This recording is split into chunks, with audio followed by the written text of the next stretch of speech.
and running. Dude, it is going to be a busy day. I'm excited, We're gonna especially when we get old plan friends to today. come by. Old friends, new friends, any friend. Add value, make friends. That's what we say. right. Yeah. Well, I'm gonna let you guys do self-introductions really quick. I'll let you go first. Just give us your name, who you're with, and kind of what you do. Hi, my name is Madeline. I'm with GeoPlus. Big closer. Sorry. My name is Madeline. I'm with GeoPlus. I'm a technical sales specialist, also known as a sales engineer. Sounds technical. We'll get back to that. Yes, and I'm a friend of the podcast, recurring guest, and Yes. my third time on. So Sam Beaupre from GeoPlus, sales director. Third time. Yes. He almost is going to get a jacket. I know. After 5 times, you get a jacket. Okay. Yes. I'm excited. Well, I got a Couple more years. beer golf ball. So Yeah. I'm excited. What's a 4-time gift? Yeah. All right. So why don't you, whoever wants to answer this, just kind of tell us again what your company does. I can do a quick intro and then swing it swing over it to to Madeline. Madeline. GeoPlus, we do software since 1987 out of Eastern Canada, and we do pretty much was land surveying and civil engineering, but the reality capture realm keep on growing every year. Yeah. So now we have we're showcasing here 3 product: Vision LiDAR, Vision LiDAR 365, and Vision Plus. That's aimed for land surveyors. But Vision LiDAR and Vision 365 are the SaaS and the desktop app, and that's where we're showcasing here in Germany this week. So Nice. Madeline, please walk. How do you end up with us at GeoPlus? Yeah. So I started my career, I guess, the very beginning, I was a logistical manager and human resource manager. So that's kind of where I earned my wings in trade shows and logistics Okay. and stuff. And that's kind of how I met Samuel. So when I finished my Bachelor of Science in Geomatics, I was working oil and gas team lead. From there, I was realizing that the GPS was a little bit inaccurate. There's always an error. That's kind of how I found LiDAR. With the LiDAR, I ended up manually processing it. So it's taking a very long time. There's so many decisions, so many clicks. And Yeah. then I found the folks at GeoPlus at another conference. So Yep. Geo Ignite Ottawa. Oh, yeah. Yep. I saw their AI classification and I was instantly sold. Job I can Yeah, call right. already. Yeah. Yeah. All right. And it's perfect that you have that background, right? So it's a great situation for you. So what is talk a little bit more about the AI portion of what you guys and how that's changing the business a little bit. Yeah, well, your boy is going to be on the main stage tomorrow. So if you're around on Thursday at 2:15, I think we're presenting. Okay. Nice. We have a new architecture for this this AI thing. And I might be wrong, but I ask a lot of LLMs, ChatGPT and Gemini, and I'll happily retract myself if I'm wrong. But I believe we're the first to commercialize transformer-based approach on AI classification. And again, it's a bit technical, but pretty much transformer architecture came out. Oh, sorry, the boot is falling off. And our transformer architecture came out in 2022. Most famous is ChatGPT and all the LLMs, but there was nothing for point cloud and 3D environment or Right. realm. So, and transformer algorithm came out last year, and we kind of try to make it better in a more commercialized way. It's not a research paper anymore. And we've met with folks at NVIDIA, and they're releasing also a thing about on transformer somewhere next month. So we believe we're definitely, if we're not the first, we're definitely in the pioneers. So we're going to show that, and it's releasing next month, November, for the 2026 version. And to put it in context, and I'm nowhere near an expert, but I ask always our R&D team, please explain me if like I was a monkey. And the explanation they gave it to me is if you put an imagery, like before it was all CNN based, so it's like the neighbor, you put a radius, it's like examining your next neighbor or inside the radius and making association with the classes and the position of X, Y, and Z points. With CNN transformer, why it's so much powerful, because it's able to look at the whole picture or the whole project. So let's say if you have very simple example, like an image of a cat, and if you find like a face of a cat, the CNN will try to make association with the neighbor pixels, and will say build like a cat from the neighbor.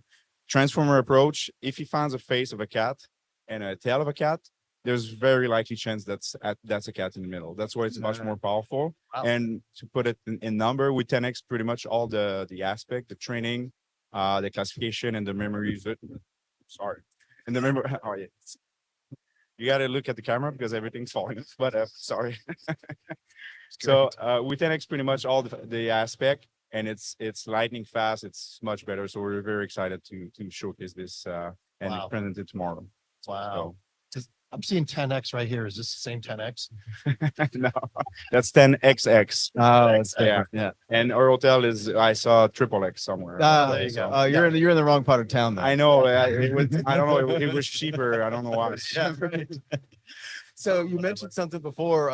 You said the reality capture is really starting to grow. Oh, yeah. What do you attribute that to, or why do you think that is? That's a great question. I think it's becoming more affordable because before every time you need, and I used to work in gold mine in northern Canada, and you need so many surveyors for just show a GPS point or something. And now GPS or like in heavy equipment, it's not that you don't need surveyors anymore. It's just more accessible because the technology, I think it's Yeah. GPS are getting, and I've been in the business not forever, but for a couple of years now. And every year I see a SLAM and scanner is getting better and the price are getting lower also. So I think that's part of it. And yeah, so now you have cloud software, so you can access this data pretty much anywhere, anytime also. So you don't necessarily need to have a surveyor right by your side all the time. Now, when you say reality cap, I've said a lot here lately. I know that's a buzzword. It's Yeah. like digital twin Yeah. or AI. Everything Right. is Does everything fall under reality capture? Is that kind of how you look at it? Like any LiDAR, point clouds, that type thing? yeah, kind of.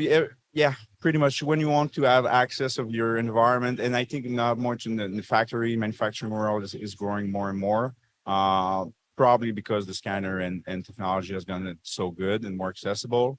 But yeah, pretty much anything that you would have your data on a digital, either a screen or cloud app or whatever, that will Yep. be sort of reality capture. But I know that's overused term and like AI and It's like almost everything. like too general now. Because Yeah, I it can know. technically cover everything. I know. The other Yeah. good one you forgot is scan to BIM. We get that a lot. Scan to BIM. Like, okay, what do you want? You want a Revit family? You want an IFC? You want? Yeah. And they're like, no, I want floor plan. Okay, that's not really BIM. But Yeah, okay. for sure. So, man, this is your first Intergeo. Yes, What are your takeaways so far? That's amazing. It's always great to come to these events and see the cutting edge of the industry. It's great to see kind of how to stay on top of the wave. I think in this kind of day of age, it's very hard to stay there and it's easy to fall behind. So it's good to see what everyone's working on, especially all the drones. They're Crazy, amazing. right? Yeah. Yeah, is that kind of the takeaway from this year's event? I'm seeing a lot more drone hardware and aerial hardware, drones that don't look like drones, but probably are drones. Oh yeah, Like those- that blimp. Yeah, exactly. yeah. I haven't seen the dog anymore, so I. It's not the highlight. It's like old news now. Yeah, Yeah, I know. exactly. Yeah. The luster, the shine is off of the dog now. Now it's Think just so. sits in the corner and Obeys. yeah, it's like it's not the new puppy anymore. Well, that's the thing. I think for reality capture or anybody, if you want to survey thing, the dog was so low that Oh, yeah. and if you have a drone or something, you can cover so much more. Yep. And now they have even door for inside, so I think you check more base with drone and cover Yeah. more land. And Yeah, and do you think that's where it's going? So like the dog seems cool, but it really is just a representation of how you could collect data in the field. It's a gadget. And Yeah. and now it's like I think we kind of skipped that step. Like, wait, we don't even need somebody out there. We just get all the data from somewhere above or wherever really quickly and really accessible, and you don't need a person. Wait, we did see a robot. Where were we at when we saw the robot? That was at Hexagon. Hexagon Live. Yeah. Life-size robot. Yeah, unbelievable. But was crazy. but that's the same concept though. Oh yeah, no, I get it. Yeah, Make the robot smaller and put wings on it and put it in the air, Yeah, and yeah, now yeah. it's doing the Gotcha. same thing. more efficient. Yeah. But there's a HP one if you go on the bottom floor. Is it what did you say to me?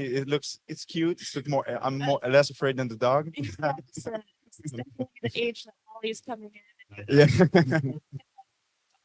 Yeah. yeah. I think Black Mirror ruined the dog, to be honest. Yeah. They scare kind of everybody. Yeah. Just to get a cute little pickup truck. Yeah.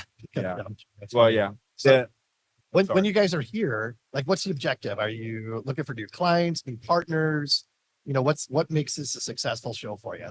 Well, we're exhibitors, so obviously, yeah, new partner and clients.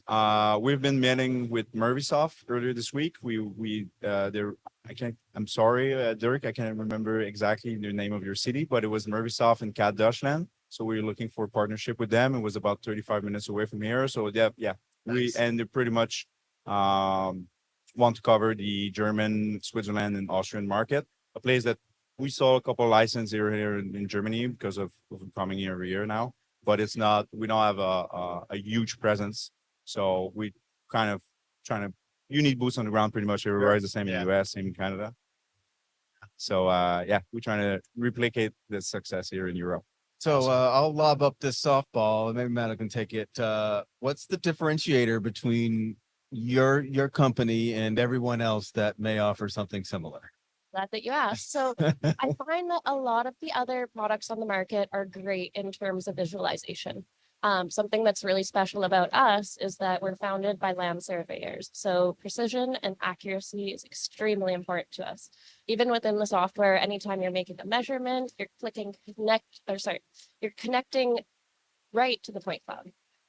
So you're taking those measurements that you're going to have the accuracy that you could actually build your buildings off of. It's not just a pretty picture.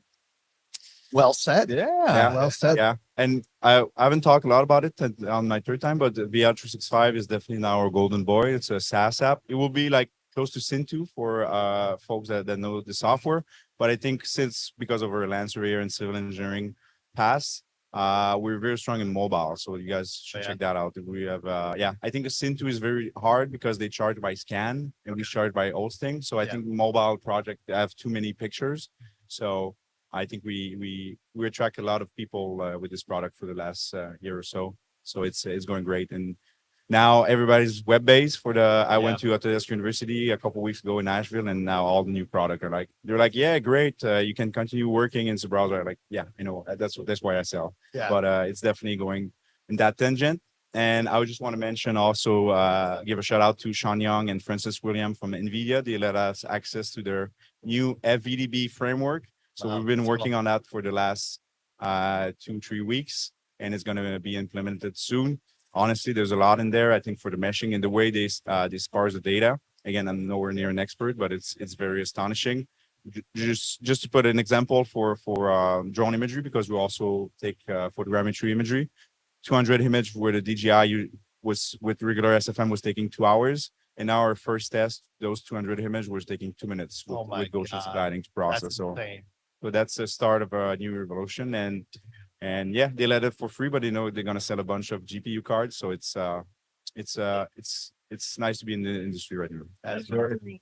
Go ahead. I have to add that kind of cloud-based component. I think anyone who's used kind of geomatic software historically has realized, wow, this is taking up a lot of space on my computer.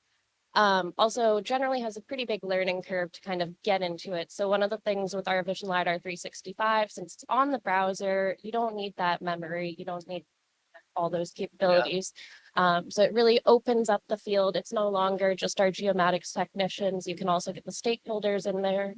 Just speeds up decisions all over. For sure. Yeah, definitely aim for more average Joes than geo nerds like us. So, but that's a good thing for the industry. So this is why also reality capture is becoming more accessible, because I remember I used to be a civil 3D technician, and like I needed training, and if you don't play in it every day, you kind of lose your work for and everything. So it's trying to have not fight, but definitely good talks with the people, and they say dumbification of the software. I don't know how you want to call it, but it's just everything must be simpler and just more intuitive than it was before. It's not like the 90s. So this is going in that direction. So definitely part of the reality capture. Yeah. And what is the business model? I think you mentioned it. It's not, is it a subscription, or how does that work? Yeah, usually we do, well, like most of the tech company now are it's annual subscription. It's not monthly.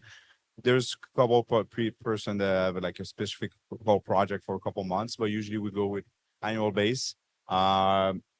For public institute, we also do permanent still, because there's usually on a three-year budget. We will have a lot of cities as clients and DOTs, Quebec's DOTs.